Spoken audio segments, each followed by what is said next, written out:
Retour sur cette enquête parlementaire publiée au Kenya mardi dernier, dans laquelle sont dénoncés des comportements d'une unité de l'armée britannique basée sur place.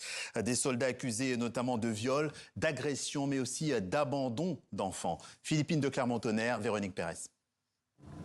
Quand Rose pense à sa sœur, les derniers souvenirs se bousculent dans sa tête. C'est elle qui s'occupait de moi.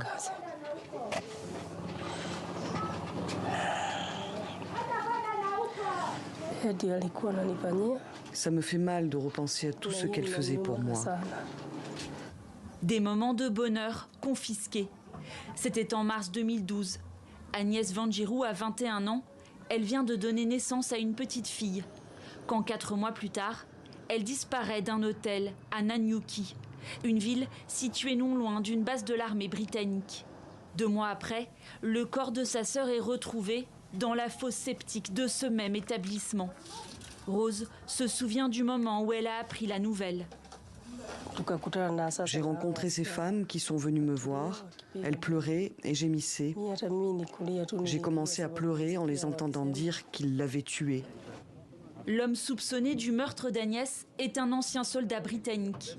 Il faisait partie de l'unité Batuk, stationnée au Kenya. Voici certains de ses membres filmés en 2018 lors d'une visite du prince William.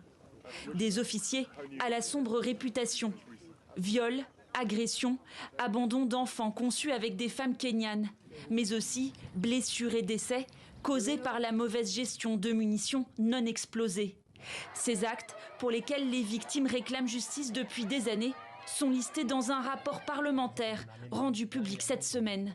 Des députés kenyans accusent les autorités locales d'avoir négligé les affaires signalées. Ce rapport est fondamental, car de nombreuses victimes des activités britanniques n'ont eu aucun recours. Le présent rapport ainsi que ses recommandations offrent une voie de réparation. Via un porte-parole de son ambassade, le Royaume-Uni se dit disposé à enquêter sur les personnes relevant de sa compétence dès que des preuves seront fournies.